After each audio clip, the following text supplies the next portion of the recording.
So we've been asked, how do you go about picking the next senior pastor at Parkway? And the short answer to that is we haven't picked.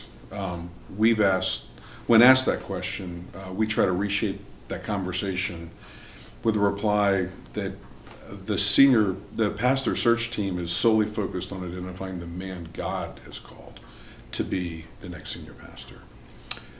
So to put some context around that, you may remember a year ago or so, the first thing we did when the search team was formed or assembled was to survey the Parkway congregation and get input on the traits and the qualities that people thought were most important to help us here at Parkway.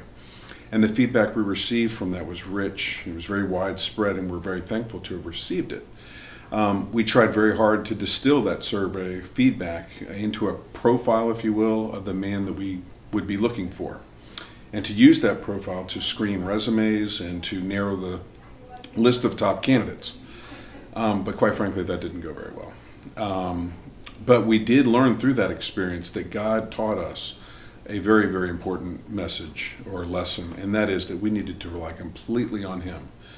Rather than personal preferences expressed by congregational members or even our own personal preferences and the things that we thought this candidate should possess.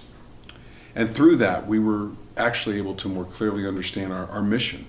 And our mission is this, that we've not focused on sifting through resumes and not look for the most credentialed candidate or even try to stack rank the resumes. Our task was spiritual. And it truly was to rely upon God to reveal to us into Parkway who He has selected to be the man to lead us and to be our senior pastor.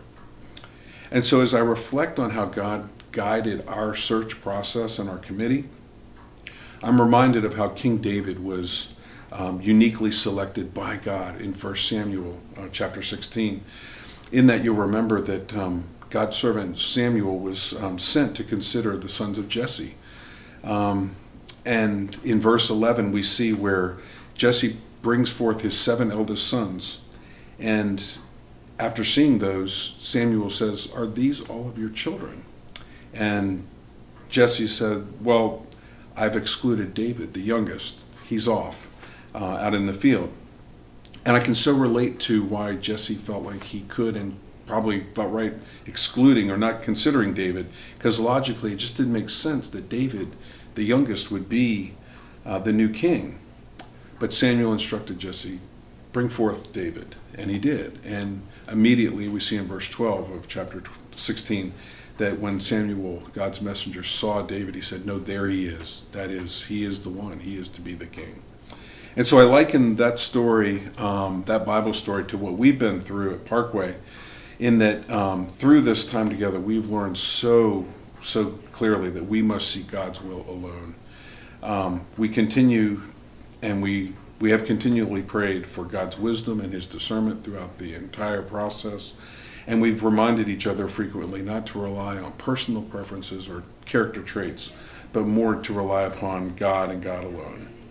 And in so doing so, we are assured by God that we know who He has selected to be the next senior pastor.